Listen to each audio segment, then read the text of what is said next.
Yo, welcome to my Summer Lair. I'm your host, Sammy Younan. Tonight's guest isn't just anyone, it's Charles Soule. He is the writer of Darth Vader, Daredevil. His Daredevil run was really cool. There was a lot of really cool stuff in there. I said cool twice, didn't I? He also wrote a novel called Oracle Year. That was his first novel. And now he's returned with a second novel, Anyone.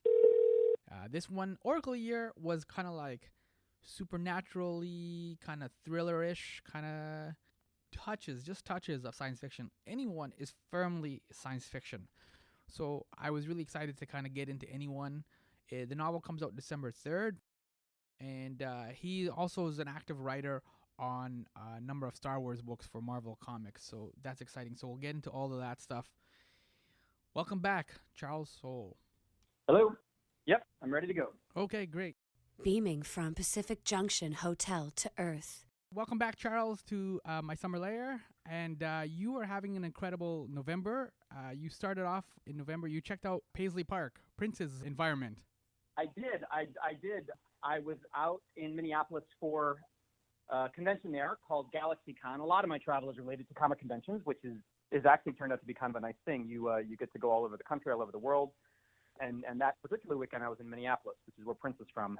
And I got in a day early on purpose because I really wanted to check out Paisley Park, which was his home and his studio, and where he recorded, some of his most remarkable albums. And it was just, I'm a massive Prince fan, so the opportunity to go see that, and it was like going, it was a pilgrimage for me basically. And I got to, play ping pong on his ping pong table and record vocals in one of the studios, and it was just a really special time. So I really loved it.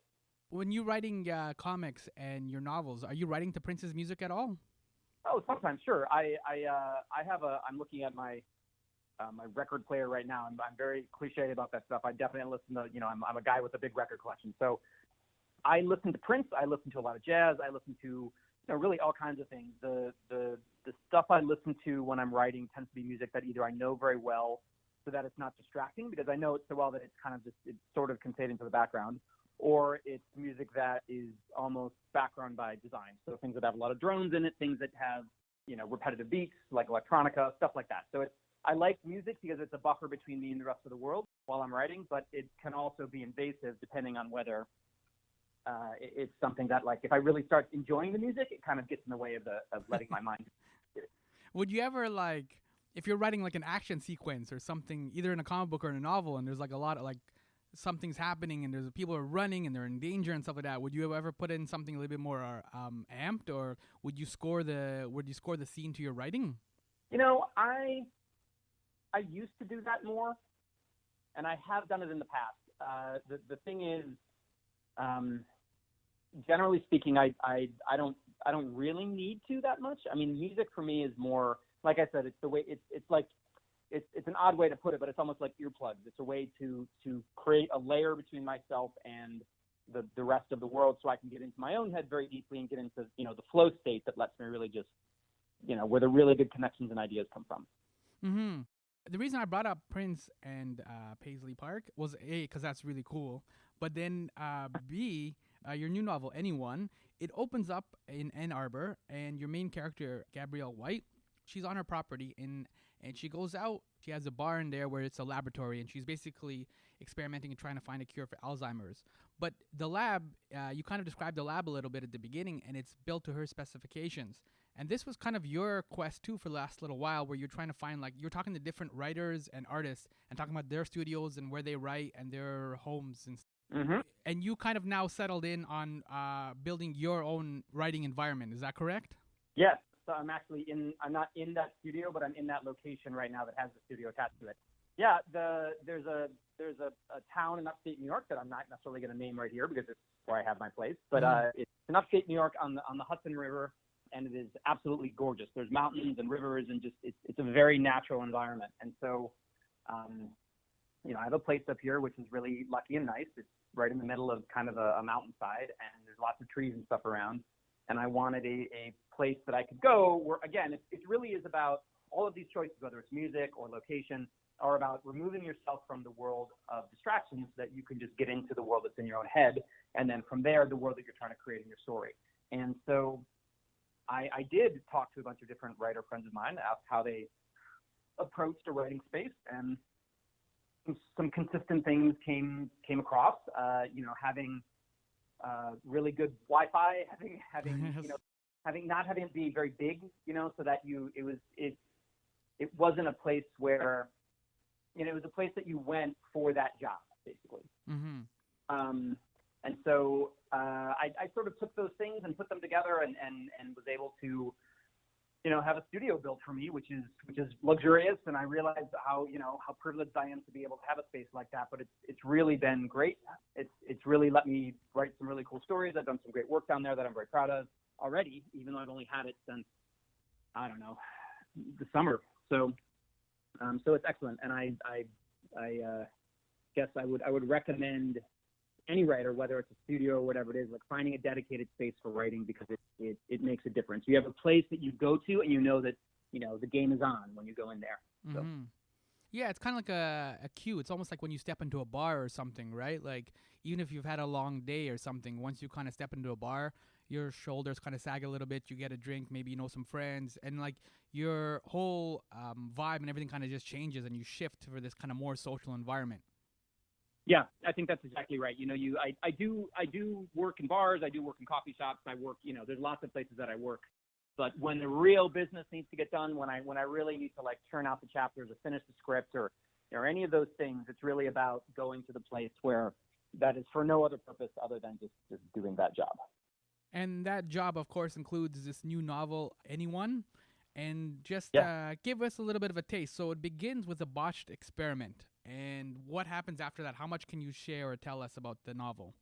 Well, a fair amount. I mean, it does start with a botched experiment, and that's partly because if you look at the history of science and technology, many, many incredible innovations come from exactly that, a spot where the researcher or the scientist was aiming for one target and something got screwed up and they ended up with something radically different that puts on an entirely different research path. Penicillin is a good example. The cures in radiology are sort of an example. Like, there's a lot of different things that in the history of research, even to like, I don't know, like Newton's apple, right? Like, he wasn't, that obviously I believe is a fictional story, but like stuff like that, when people, science is a process of trial and error, and there can be a lot of gold in the air. So you can't put like science into the GPS, basically. Yeah, for sure.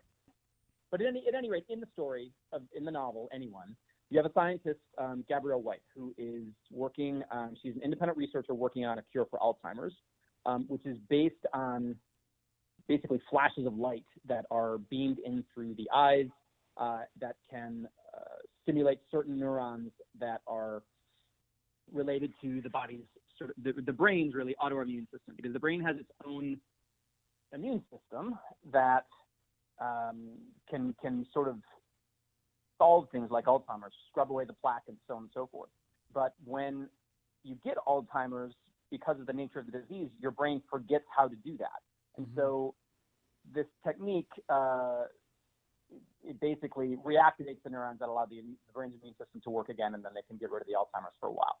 So it's a true therapeutic technique that's being researched and developed. I heard about it on an episode of a show called Radiolab, I think, some years ago. And then the idea always really just stuck with me. So the idea is that Gabby White, is researching this, and she got some money from some people and has been using it to try and research like a VC company, so using it to try and research this technology. And she's on her last, $1,000, right? She's blown through all the money she had. She has enough cash left to run her apparatus one last time. And she's like, well, screw it. I'm just going to turn everything to 11, and I'm going to just see what happens. And so she does that to a rat. She's not doing it to a person. It's all very, lab animals and such. And the apparatus, because it's overloaded, breaks kind of, and something accidental happens. And these patterns of light flash across the inside of her lab, which is built into a barn on the farm where she lives with her husband and her daughter, her baby daughter.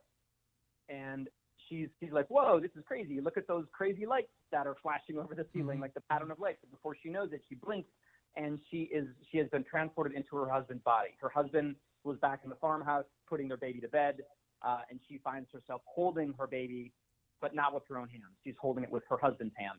and she is understandably freaked out, doesn't know what's happened, doesn't know what happened to her body. Was it a two-way swap?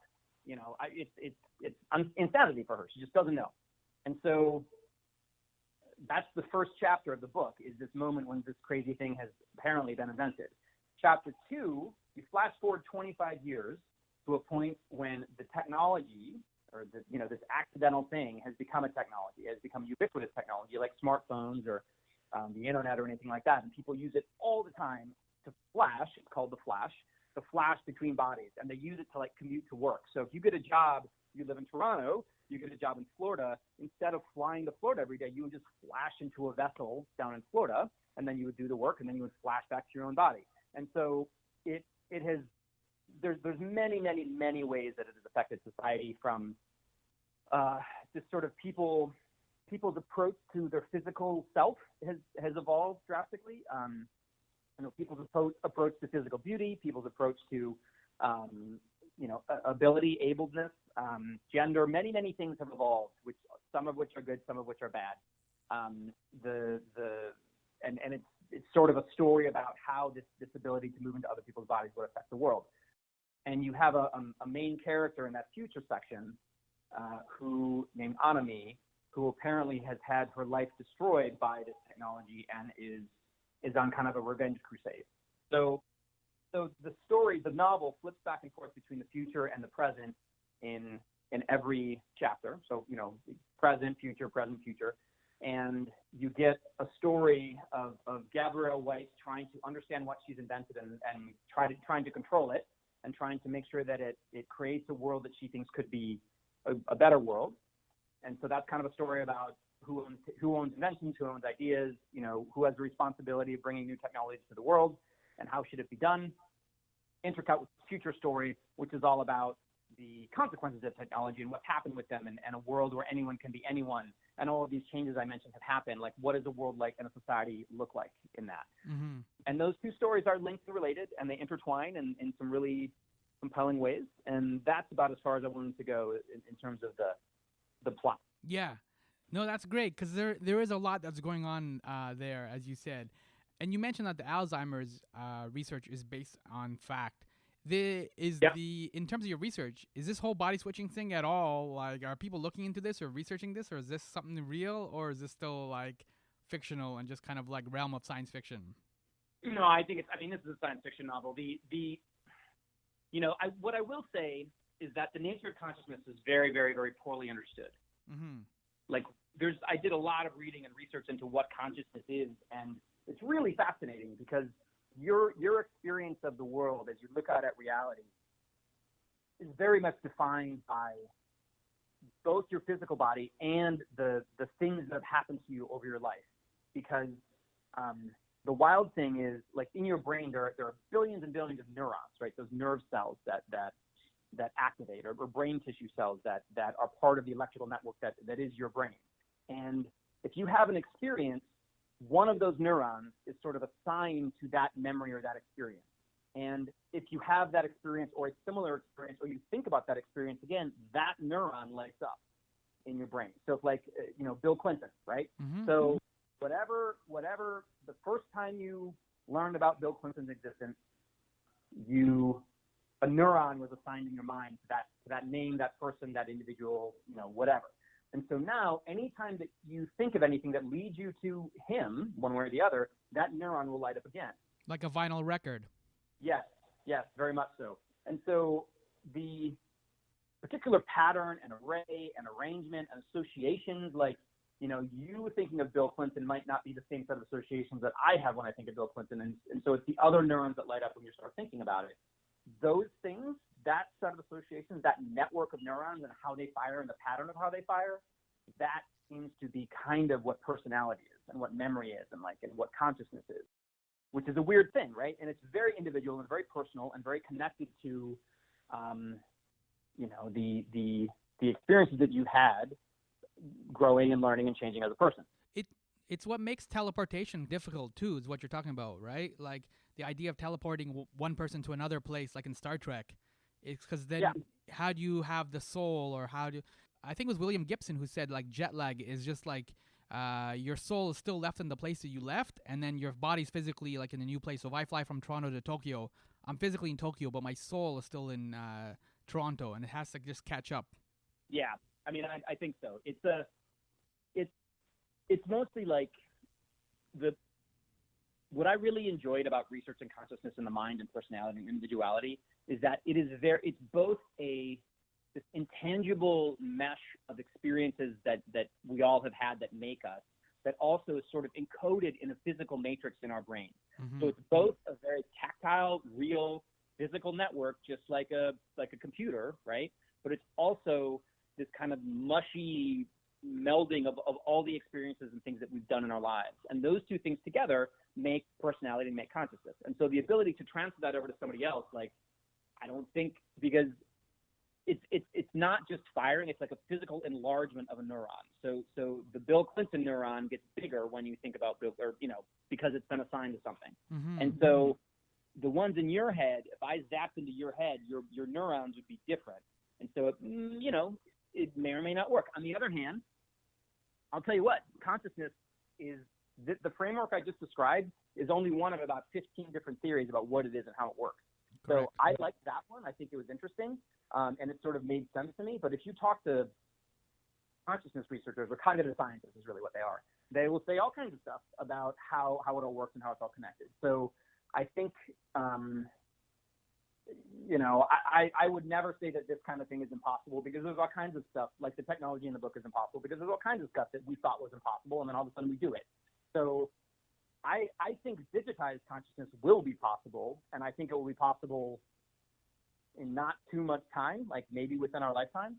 And so when you have digitized consciousness, then it's sort of like if you have a hardware and a software component mixed together with a physical system, a body, then yeah, you could upload, change, whatever. It could be any number of things that would make it work. So whether or not the version in this book could work this way, I think it's cool to speculate that it would, and it's not impossible, but who knows? Well, that's a long answer. Yeah. We talked about that for a long time. I could see that. Technically, it does exist, because you said if you order the book before December 3rd, people can live in your life. Wasn't that? Oh, yeah. True.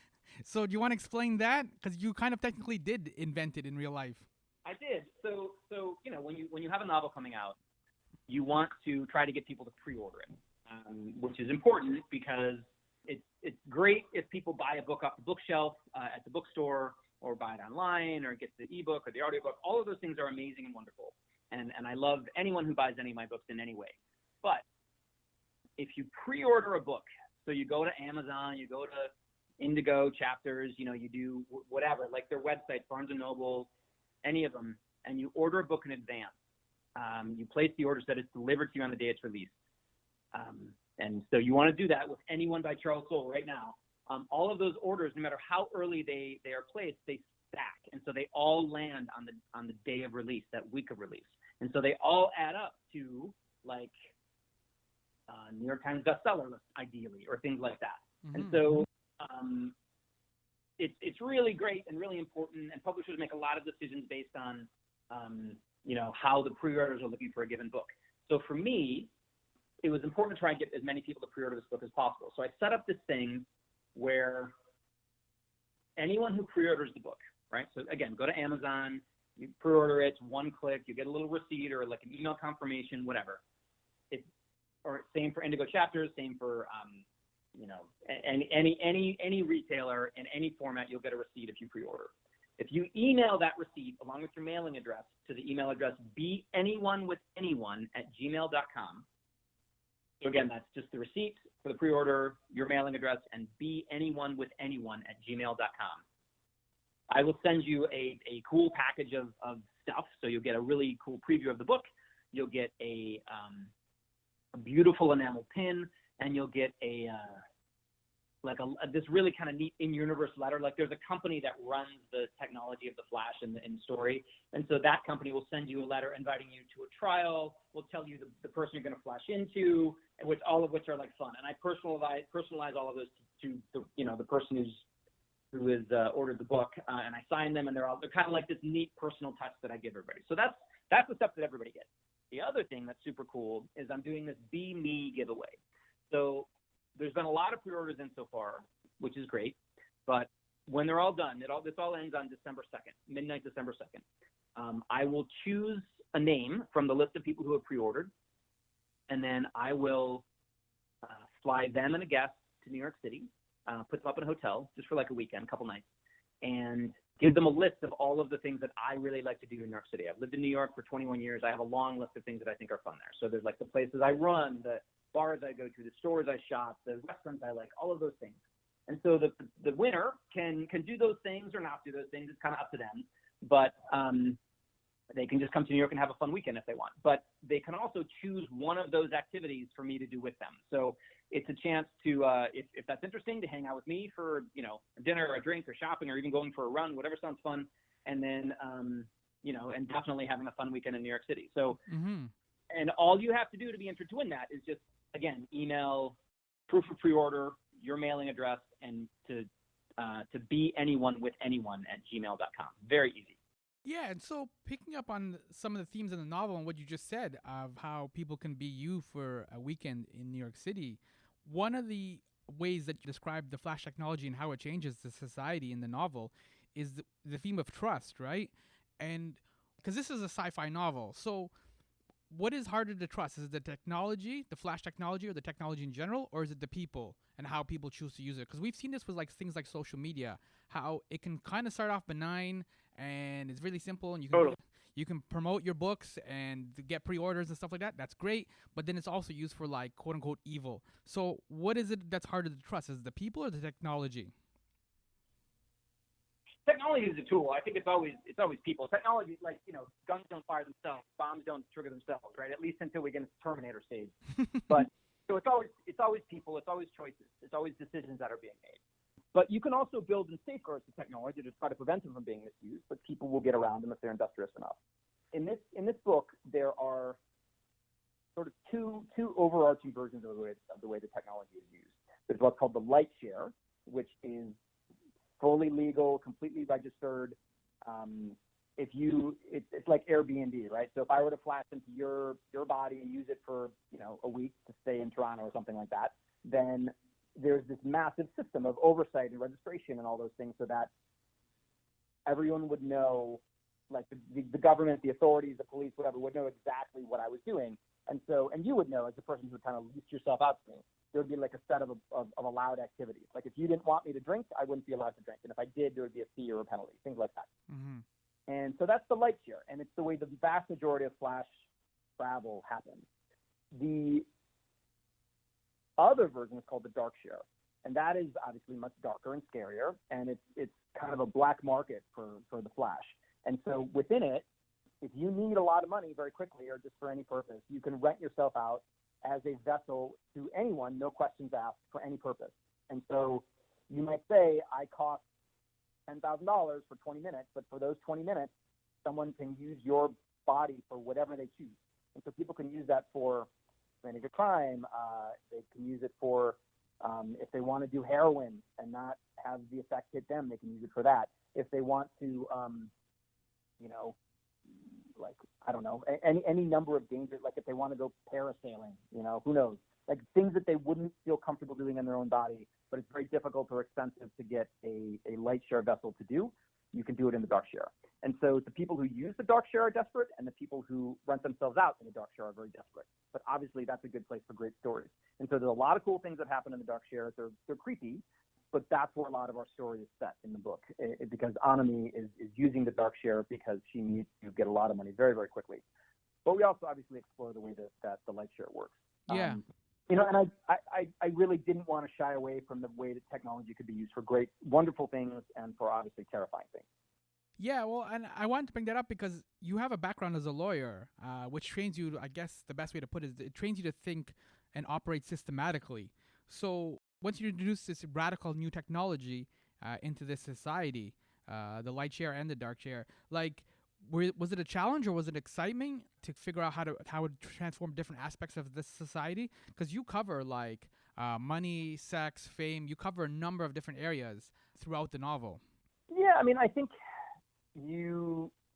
I've always thought legal background is useful when I'm creating stories because it gives me a framework for like detail work and kind of, when you're creating a legal argument, drafting a brief, creating a case, you start top level and then you start filling in details as you go, and you anticipate issues and you anticipate questions and you kind of you build. It's always a process of construction, and that's how I approach stories as well. It's a way where you start at a 30,000 foot level and you just throw a lot of ideas at the wall, and then over time some of those ideas start to connect. I'm working on my third novel now. I just finished the first big kind of chunk of chapters for it, and even in the process of working on it, like there are ideas that I could not have seen them unless I had spent the time early thinking about the world and thinking about how it would be and thinking in how it would feel. And I feel like it jinxes stories to talk about them before they're ready and so on, so I'm not going to, but I think it is something that I can feel the legal background just helping. I mean, being a lawyer is not creative in the traditional sense, but you do kind of have to be creative because you have to think your way around problems, and thinking your way around problems is a lot of creative work too. What is the challenge I'm presented with in this creative work? What is the song I need to figure out how to write or play in an interesting way? What is the subject I need to paint in a way that's going to feel unique and personal? You name it. And it's all about solving problems, and law is like that too. Yeah, well, and anyone also kind of extends your consistent theme of power, right, which shows up repeatedly in your work. I mean, you had Daredevil versus Mayor Kingpin. You've written about Vader and Palpatine. Oracle, your first novel too, right? It kind of dealt with power and how power was shifting. Were you conscious and trying to explore power as well, as much as you were like exploring the cure for Alzheimer's and consciousness? Yes, absolutely. It's because it's, you look at something like Facebook, you look at something like Google, Apple, any of these extraordinarily powerful technology conglomerates. I mean, they're not even really, you can't even call them companies. They're geological institutions at this point that are underpinning and manipulating so much of society. Like Facebook Facebook is a place where you share pictures of your aunt, or whatever. Your aunt gets to like pictures of your baby, and yet it somehow played a massive role in the American election and other ones around the world, right? So, and we still don't know what it actually is. Like, Facebook has never actually said whether they're a marketing company or journalism or media company or social media. Like, they've never actually said what it actually is. They're a data in my opinion, they're a data collection company that uses that data in as many ways as they can to increase their profits. I mean, they collate and then sell information about individuals. And they find as many markets for it as they can. And sometimes, unfortunately, those markets are disruptive to democracy and freedom. I mean, whatever. That's a pretty harsh thing to say, but like, I'm not a big fan of how that evolved because we didn't see it, right? Like, sometimes you just can't see these things coming. And anyone is very much about that. How you just cannot always see the consequences of what you're doing and what you're participating in. Like, I always think of Candy Crush, right? Candy Crush is a great example. Silly game, match 3 game on your phone. You play, you have a great time. I played Candy Crush. I enjoyed it. I played through like hundreds of levels of that game, and I did so even after I found out that Candy Crush is a blast, but it is a data aggregator in the same way as Facebook is. Every time you play it, it is tracking your location. It is tracking other things you're doing on your phone. It is tracking all kinds of stuff, and it sells that information. And that's how it makes its money, much more so than here spend $1 to get a power up or an extra life in this level. Like, Candy Crush's real source of income is the data of the people who play it. And you can turn a lot of those things off, not all of them, but like if you go into the settings, you can turn some of those things off on Candy Crush and related games. But I read a book about all the thing. I didn't know that until I read this great book about all of it. And I think it was called Future Wars or something like that. But it was all about data and information and how powerful it is and how it affects our lives so much. And one of the lines from that book that has always stuck with me is that if the service is free, you're the product. So from Facebook to Gmail to Candy Crush, if the service is free, to Twitter, right? If the service is free, you're the product. Mm-hmm. That is something to be very aware of whenever you're using anything like that. I would personally rather pay money for privacy, and I'm shocked that there are not more companies out there that are just promoting that, like saying spend $2 a month with us, and we actually will not track you. We will not share your data. I think if the services became more robust than just email or whatever, I think people would be very excited about it. Yeah, and picking up on that theme, you have a great line on page 310 in Anyone, and it says, "The value of a face was power." In this society of that's created in Anyone, once you have this new technology, like you said, in terms of privacy, all these things, stranger danger doesn't work anymore, because how can you trust the face that you're seeing when you don't know who's actually in that body? Yeah, I mean, it's there's a Did you ever see Pretty Woman? Right. I mean, it's a it's a movie, whatever. From Julia the 90s. Roberts? Julia Roberts. Yeah, exactly. Yeah. That one. Yeah, she's the prostitute, and Richard Gere is like the big pimp or the big customer or whatever, and he takes away from the... He's like a rich guy, and they fall in love, and it's just, whatever. Mhm. But there's a scene in that movie, indirectly inspired sort of one of the ideas of Anyone, which is that she goes into a fancy store to buy dresses, and for a dinner she's going to have with Richard Gere. And Richard Gere gives her a lot of money. He's like, just go get a nice dress. And she goes in, and the clerks kind of know that she doesn't fit in. I don't know if they know that she's a prostitute, but they know that she doesn't fit in, and they make many, many assumptions about her based on what she's wearing.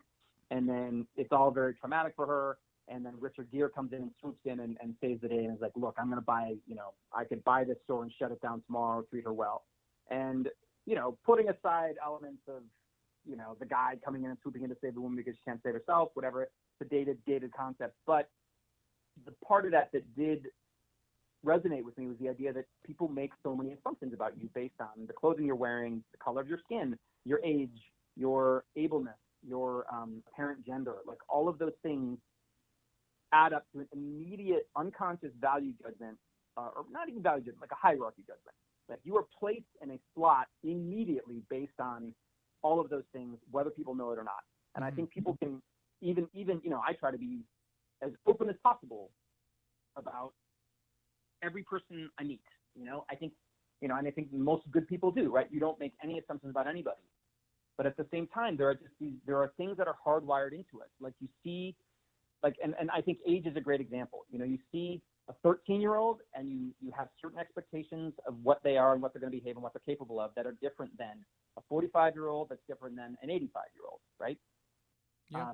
And what they are and what their approach to life and their outlook is and all that stuff. And I think that's fair, right? Because a 13-year-old is not the same as your average 14-year-old and your average 85-year-old. They approach things differently. And you need to be aware too of sometimes when somebody's threatening or somebody could be potentially dangerous. Yeah, I mean, there are cues, right? There are things that we pick up, but in the world of the Flash, all of those are gone. There are some limits on it, like if you're, there are age limits on using it, like you can't use it if you're a baby and stuff like that. But generally speaking, the person that is walking up to you could be literally anyone behind that skin, and they could be wearing the skin they're wearing or the body they're wearing for any purpose. They could. So you cannot make those judgments, and you have to at least a little bit hesitate before you can make the same sort of analysis. Now, there are flaws in that, right? Of course, it's a story, but because the idea of somebody choosing, the person's choice in their vessel is probably implicit in their original being too. So, but you never know, and so it's a way to reconfigure society's expectations about stuff slightly, which is interesting and something I explore in the book, and it's whether it would work, the main character is black. Gabby is black. Her husband, Paul, is black. And one of the things that she's very thoughtful about and concerned about with this technology is how, in theory, the sort of pause and analysis that I just mentioned could help with racial disparity and racial, things about the way people see each other in the world and the assumptions they make about people just based on the color of their skin. Mm-hmm. And, both Gabby and Paul are like, this isn't going to fix everything. Obviously, people are, race is still going to be race, and people are still make assumptions, and it's all going to be how it is. But if maybe it makes things 10% or 20% better, maybe if people hesitate for just that little bit of time because they don't know the mind behind the skin the same way that they do now, maybe it's just a little better. It's not going to fix everything, but if things are just a little better, that's a target worth aiming for. So, it's just fun. Like, the book has a lot of issues like that built into its structure, which I find very, it's compelling to think about them, compelling to write about them, compelling to try to write about them in an interesting way that isn't like overly simplistic, because these are significant issues, right? So Yeah, one of the things that you do that's really compelling is I don't want to give away too much, but the CEO of the large corporation that runs the Flash, he clearly is not empathetic. The idea of like that you would be able to switch into somebody's body, like you said, if I went to a black person and I could experience their point of view and see how some of the racism and things work, would naturally kind of develop empathy. But there are a number of people who are using the Flash who don't have that empathy. And so that's also kind of a flip side too, where like the technology has the potential to kind of be like all Mr. Rogers and rainbow and peace and love and whatever, but it actually sometimes will harden people and kind of make them dig in. Yeah, that's right. You know, like I didn't want to say that because technology is not always used in only one way. Technology is used in a zillion different ways. The way that you use your smartphone, whatever you have, I'm sure there's some overlap in the way that you and I both use our respective phones, but it's not the same. And the way you use the internet, the way you use social media, it's not necessarily the same way that I do it. And so there are going to be very many approaches, particularly to something as drastic as the Flash in a society where it's very pretty much easily accessible, not super expensive, and so on and so forth. And so it's some people use it for good, some people use it for bad. Most people just use it. You know, like people don't like. I don't know. I don't go into using technology with any sort of like purpose other than trying to use the tech for what I need to use it for. Then there are other people who affirmatively try to use technology for good things or bad things. And we can go back to Facebook or whatever, you know.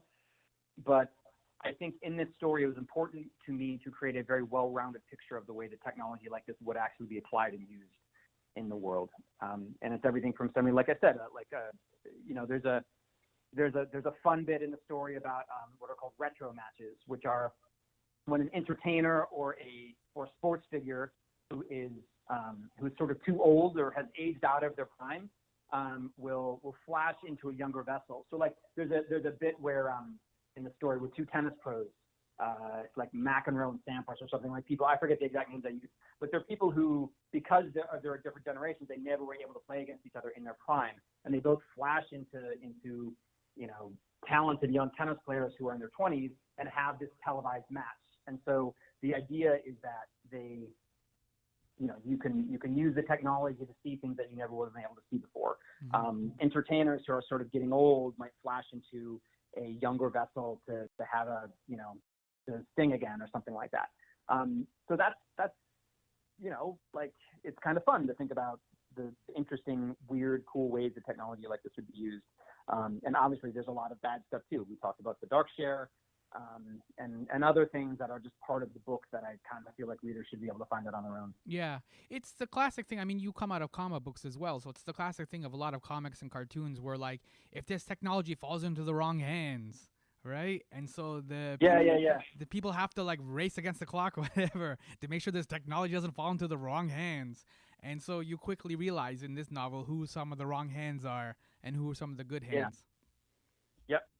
And in terms of seeing it, people will be able to see anyone, not just read it, because you sold the rights to it. Is that correct? The TV rights or the movie rights? It actually, it was pretty wonderful. I've had a really big year with respect to a lot of my projects. You know, I had my first novel, Oracle Year, is in pretty firm development for TV. That's moved pretty far down the road. I have a comic book series called Curse Words that was optioned for development this year. I have a new image series, comic series with my friend Scott Snyder and Giuseppe Camicoli called Undiscovered Country, which was just sold for film. I'm going to be writing a screenplay for that with Scott. And then more recently, Anyone was sold to the British production company Carnival Studios. They did Downton Abbey, among other things. Mm-hmm. And they actually acquired the book in what's called a preempt, which was very flattering. A preempt is when a studio goes to my team and says, look, you know, we want this very, very much, and we will pay what it takes we will make an offer that can't be refused in order to prevent it from being shown to any other potential buyers. So it doesn't fall into the wrong hands. Yes, exactly. They did not want this book to fall into the wrong hands. So they made an offer that was spectacular, and I said, hey, this is great. You know, you guys seem awesome. Let's do it. And so I'll be writing the pilot for the show as well, which I have to kick off next week, pretty much, which is kind of crazy. It's all sort of happening at the same time, but it's all wonderful stuff. So assuming things go well with it, fingers crossed, then it's something that could be moving into active development later, later in 2020, which would be phenomenal. Yeah, and before we wrap up, one of your other projects is you're actively writing Star Wars books for Marvel, including the story of Ben to Ren, is how you kind of put it, for the Kylo Ren story. And so when you're working on a character like that, because you also wrote Vader, and Vader is obviously very much established character, and there's a lot of mythology and stuff like that. This one for Ben Solo, you're kind of charting his path and how he kind of ends up on the dark side. So is it a little bit more difficult to kind of like chart that path when there's not as much necessarily mythology associated with the character? It's not as hard as you would think, because Ben Solo is the grandson of Darth Vader, the nephew of Luke Skywalker, the son of Han Solo and Leia Organa. He's connected to Lando Calrissian. He's, and this is all Ben Solo, right? It's not even Kylo Ren. So you have a lot of powerful mythological figures within the Star Wars universe that are directly connected to this guy. He's a student at Luke's temple. There's a lot of really, really cool things that I can work with. So I didn't find it to be, I'm not going to say it wasn't challenging. It was challenging because there's a lot, like Kylo Ren, Ben Solo, Adam Driver, they have taken on a very vivid, important role in the Star Wars fandom. And people have very specific ideas of what they think that character is, should be, and what they want from a story about him, particularly this story, which is when he turns from good to bad. And all of his potential as a Jedi is burned away, so he becomes this monstrous Kylo Ren. It also explores the idea of who the Knights of Ren are, which is something everybody wanted to know. It explores stuff with Snoke. It explores stuff with Luke's temple. It's like all of these incredible questions that everybody's had since The Force Awakens get answered in this book. So the pressure of giving Ben Solo like cool associations like Darth Vader has, that was not a problem. That's easy, relatively speaking, right? None of this is easy, but compared with other challenges of the book, that one was not a big deal. The challenge was making a vivid portrait of Ben Solo that felt correct for this character and answered the questions that everybody has in satisfying ways. Like, that stuff was the challenge, but I think we did a great job. Will Sline, who's drawing it, did a hell of a job. Guru Effects is coloring. These are sort of two guys, and they're phenomenal. And Travis Lanham lettered it. And I am more proud of that issue than anything I've put out in a while. I think it's really, really strong. But it's as you said at the beginning of this call, it's been a heck of an end of the year. Like, between Undiscovered Country 1 launching, Anyone coming out December 3rd, Kylo Ren comes out December 18th, right before the movie, and then in January, I'm relaunching the Star Wars flagship series for Marvel with the new number 1. Right. So, kind of incredible over, it's less than 2 months and all that stuff happens. Yeah, and just to go back to Undiscovered Country, you recently tweeted that it went to a 3rd printing, right? So there's obviously a good demand for it, and people are really digging it. Seems to be the case. Scott and I we just were at a warehouse, a Midtown Comics warehouse yesterday on Long Island. Midtown Comics is one of the biggest comic book retailers in North America, if not the biggest. And so they had ordered, they had us sign 4,000 copies of the number 1 issue. So it gave us kind of wrist cramp, which is fine. But the idea that a book has launched, that's a creator-owned book, right? This is not based on Wolverine or Star Wars or Batman, any characters It's just based on premise that people think is cool, which is the premise of Undiscovered Country is that the United States one day, a few years from now, just completely seals itself off from the rest of the world. Walls go up, like satellite blocking happens, so you can't look into the country, and then there's like this air force field kind of thing goes around the country, so you can't fly over it either. So there's just no way. No one knows what's going on here. All of the sort of the coastal borders, the northern and southern borders just shut off. And for 30 years, that's the case, and nobody hears anything at all from what's happening in the United States. During that time, an epidemic starts to rage. A pandemic starts to rage the outer world toward the end of that 30-year period. And a message comes out from the United States saying, send an expedition in. We have a cure, and we'd be willing to negotiate to release it to you, and maybe even open our borders again. But you need to send this expedition in, and you got to be cool, and we'll see what happens. The expedition of 7 people is put together. They go over the wall. They're immediately shot down. They crash. And what they find is that the United States they were promised is nothing at all like the United States that's actually there. And so the book is these 7 people journeying through this new land, this undiscovered country, trying to find out what's happening inside. It's ongoing. It's very epic and massive in scale. And it when it launched, it was the largest launch for Image in the past 5 years and the second largest in the past 10 years. Congratulations. So, yeah, it's really wild. And Scott and Camo and I, so I did the Darth Vader book we were talking about with Giuseppe Camicoli and the art. Mm-hmm. So we're reunited, and then Scott Snyder and I have been friends forever. Scott is obviously very, very well known for his work at DC, including Batman and Metal and Justice League. But he also does incredibly excellent creator-owned work like Witches and AD and so on. American Vampire. Yeah, American Vampire, of course, in the wake. He's just a champion. Yeah. So it's an all-star team. Matt Wilson is coloring, who is, I think, just a genius. I think he's brilliant as a storyteller with color. And then my friend Chris Crank is lettering, who lettered my series Curse Word with Ryan Brown. So we have really an all-star team on Undiscovered Country. We are very excited about where it's going to go. As I mentioned earlier in the call, it also sold for a film deal. So we are, there's just so much craziness around that series. And now it's kind of our job to tell the story. It could not have launched bigger, could not have launched better. We're over the moon. And now it really is our job to deliver on the promise of the premise and hopefully our skill and our pedigree and all of those things will go into it to make something people like.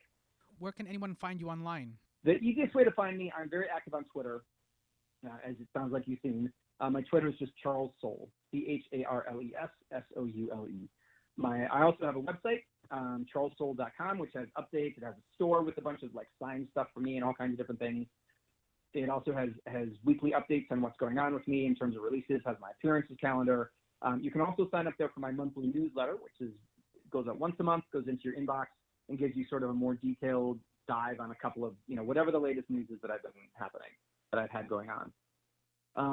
I often put in exclusive links for newsletter subscribers there. If you want special advanced copies of things or signed copies of rare stuff or whatever, that's the best way to get it. Sign up for my newsletter. So there you go.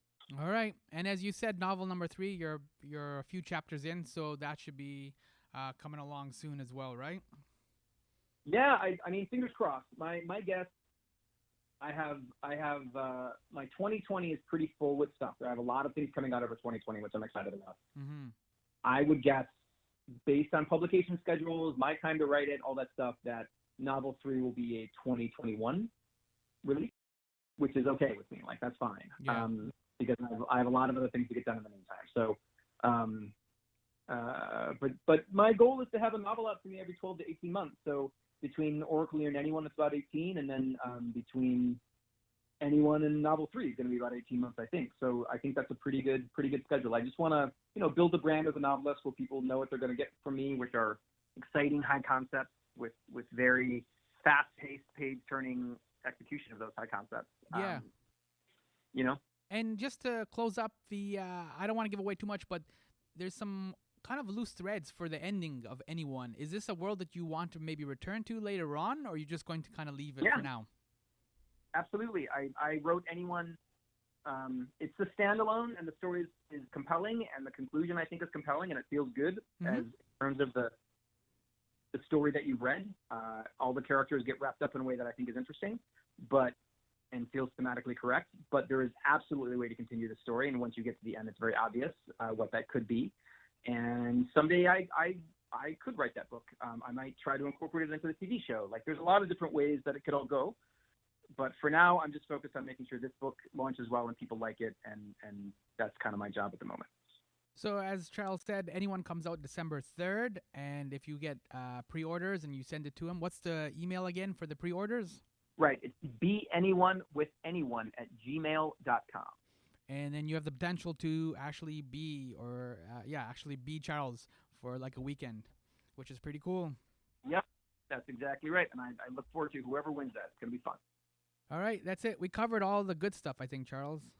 I took a little bit more time, but I apologize. But there was a lot of cool stuff in the novel I wanted to kind of get to. So thank you for taking the time with me and chatting. All right, it's great. I'm just going to head out to dinner and write, and then I might go to the movies tonight. Enjoy the movie. Thank you, Charles. Sure. Take care. Bye-bye. Yo, thank you so much, Charles, for taking the time. He was off to dinner and a movie, so he's having a good night. We covered consciousness. We covered the new novel, Anyone, which is out December 3rd. We covered his writing for Star Wars, including Kylo Ren, the story of basically Ben to Ren. His latest comic book was Scott Snyder, Undiscovered Country, as we mentioned, is doing really well. And Anyone is a fascinating novel. It's sci-fi, and one of the things I like about it is, as he mentioned in the interview, it jumps in time. Sometimes with sci-fi novels, you have this like behemoth corporation, and people are just trying to shut it down, but you never get to see how the corporation actually grew or become established. And then other times, you get stories where you get this. The whole story is just the corporation becoming established. This is how we ended up the way we did. With Anyone, Charles gives you both stories. Somebody confronting the evil organization, but at the same time, you get to go back in the past and see how the evil organization was built and the ethical and immoral decisions that were made along the way, the compromises that were made along the way for this technology to take hold and to take root in this society. That's what good science fiction is. It's that cautionary tale. It's the like, these are the things that you're not paying attention to, and if you do not pay attention to them, it will be dire. It will be bad. We do this in real life sometimes, where like we use the wrong metrics to say things are getting better or say things are getting worse. And with science fiction, you have this kind of grand metaphor, and you can kind of now speculate and to see how things would actually evolve and what would they become when they grow up. As we touched upon with social media in the interview, like when it first came out, it was kind of nice, it was neat, it was fun. Maybe you can connect with people of shared interests and things like that. But now it's become, or has evolved to become, this insidious creature like that kind of stalks us in our current society. Maybe we could have seen it's coming, but not enough people writing science fiction about it. We ignore science fiction at our peril. Anyone's great. If you are looking for a new novel, if you want to get into that, all the kind of stuff we were talking about, consciousness, body shifting, if you're into kind of like Blade Runner, Get Out is another kind of reference, that whole kind of like shifting again. This is something we're checking out.